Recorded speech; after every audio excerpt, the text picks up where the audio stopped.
Bismillahirrahmanirrahim. Assalamualaikum warahmatullahi wabarakatuh. Langitnya biru, nandane hari ini cerah. Ya, itu ceritanya pantun. Hawanya panas, biar segar, minumnya es dawet. Hai kawan-kawanku, bagaimana kabarmu? Semoga tidak ruwet kayak hari-hari yang sedang kita alami.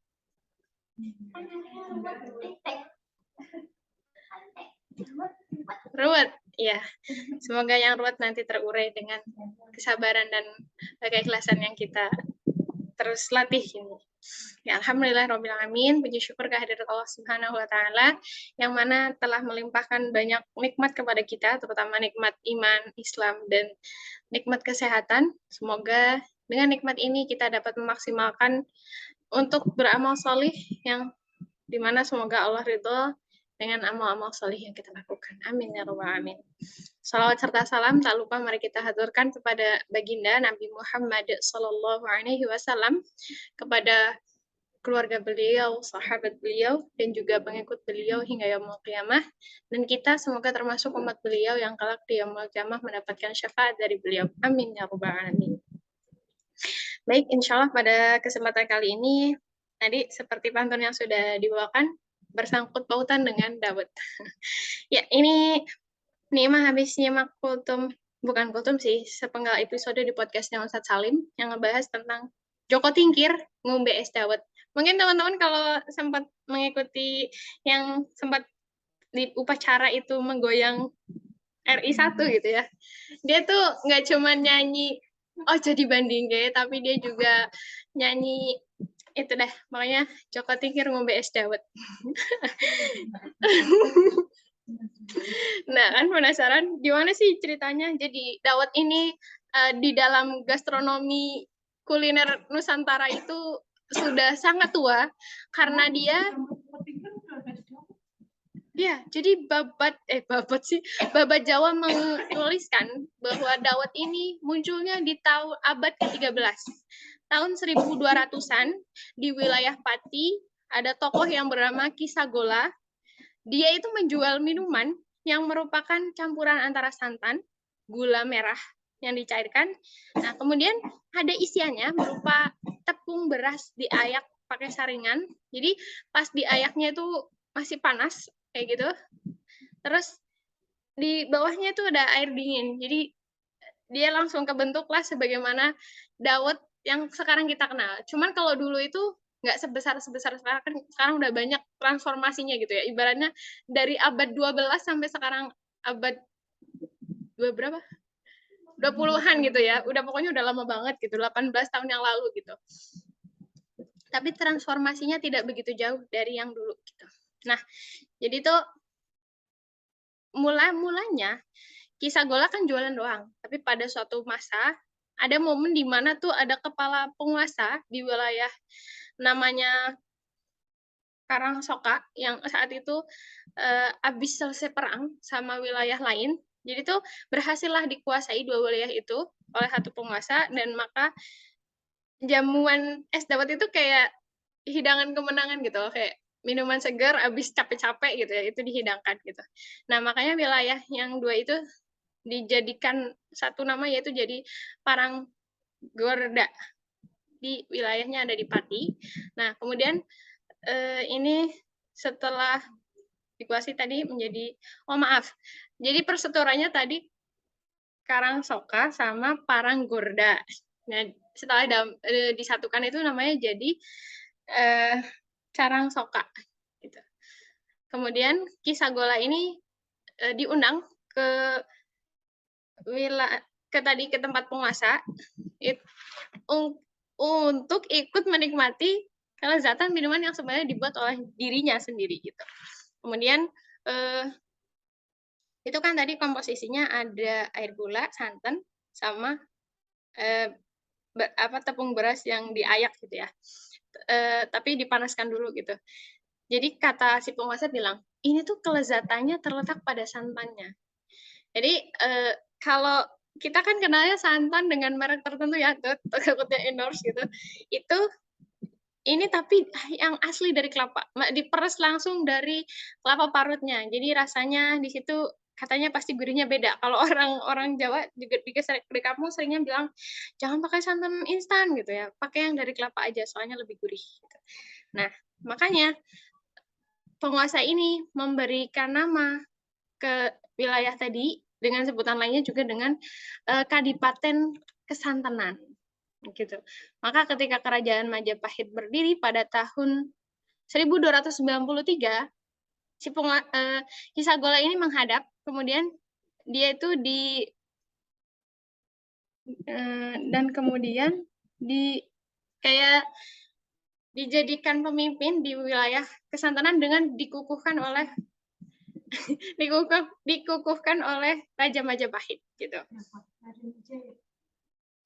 Tadi nggak disebutkan namanya kan, mohon maaf.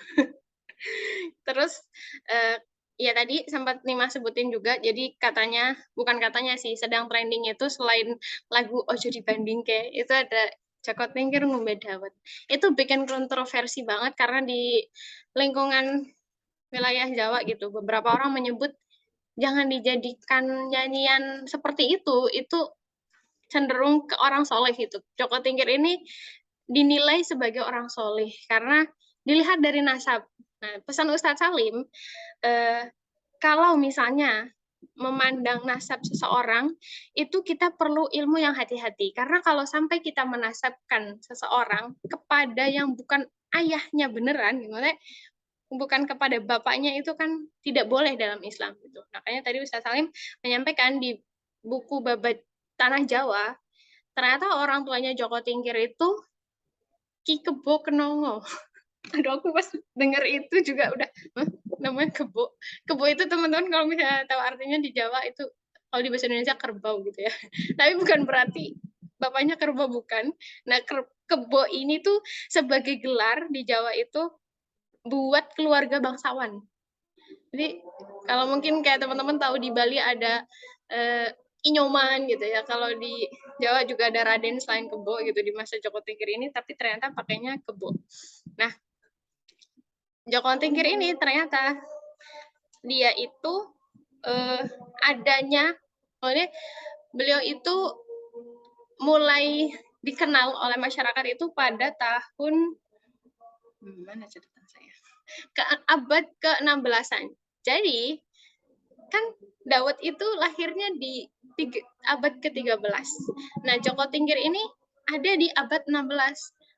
Kalau Ustadz Salim itu barangkali gitu ya, dari adanya lirik sebuah lagu dengan bilang Joko Tingkir ngombe dawet gitu ya, mungkin mereka berargumentasi bahwa Joko Tingkir tahu, maksudnya pernah minum es dawet, cuman nggak ada nih, kata Ustadz Salim tuh nggak jelas apa sanadnya itu dari mana.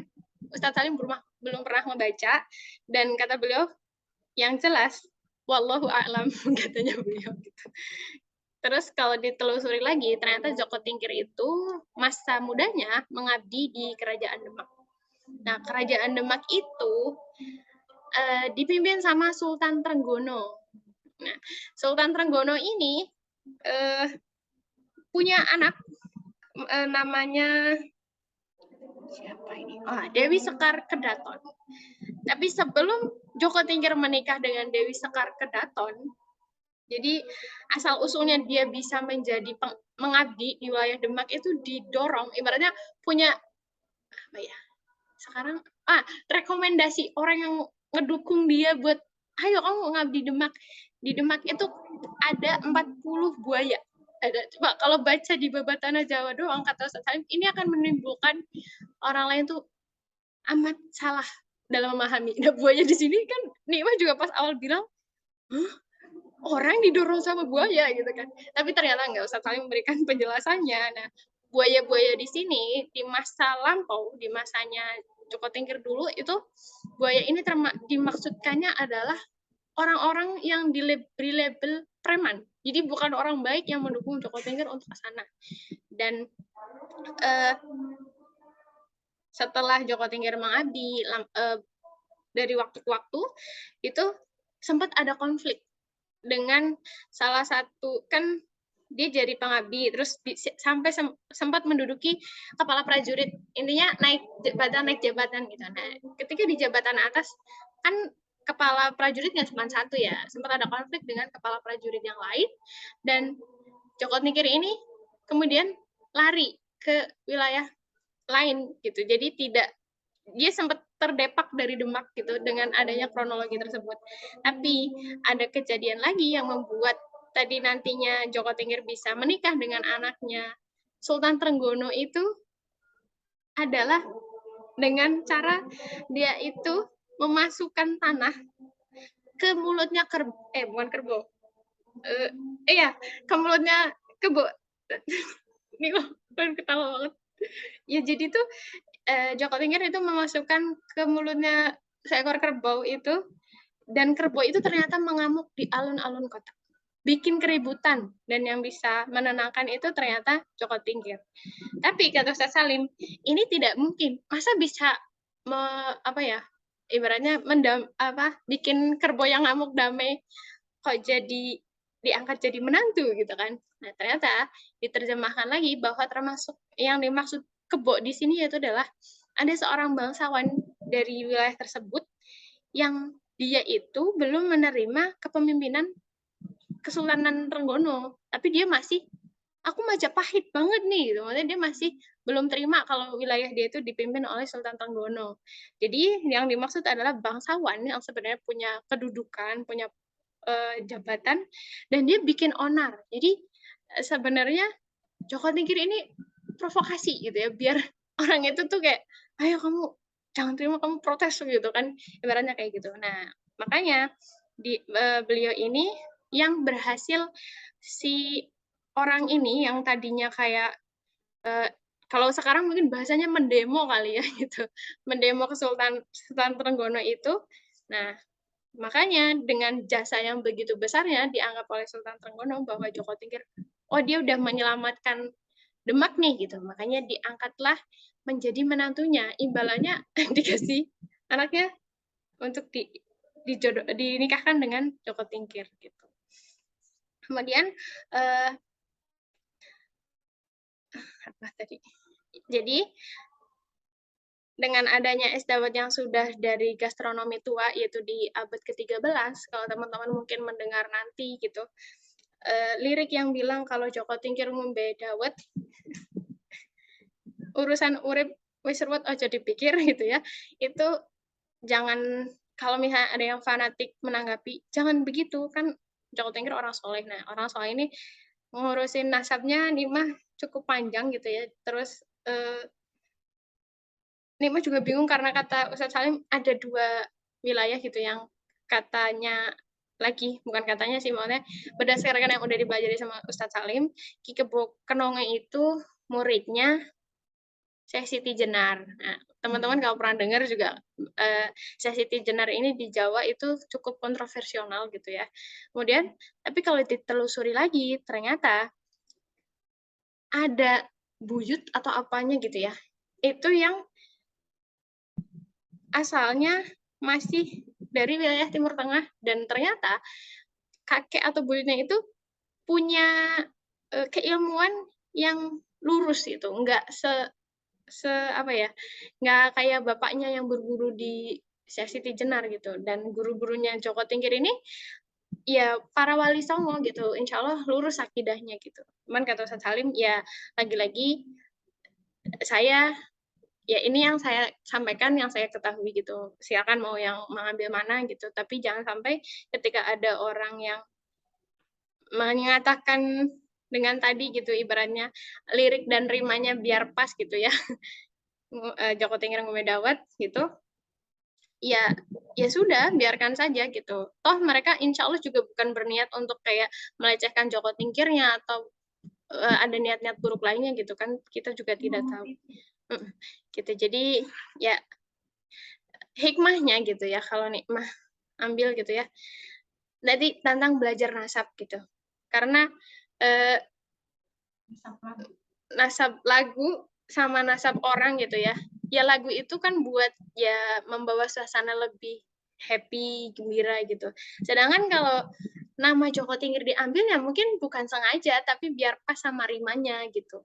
Dan ya nasabnya Joko Tingkir ada sendiri gitu. Dan ternyata Joko Tingkir dengan Es Dawet ini lahirnya duluan Es Dawet, yaitu di abad 13, dan Joko Tingkir itu di abad 16. Jadi mungkin pernah meminum atau bagaimana, ya itu tidak usah diperdebatkan. Dengan yang sudah ada, kan sudah terlanjur banyak yang menyanyikan, dan itu membuat orang ya merasa terhibur gitu. Cuman kalau ingin memberikan hiburan dengan hal-hal yang tidak menyinggung perasaan seseorang, kalau bisa gitu ya.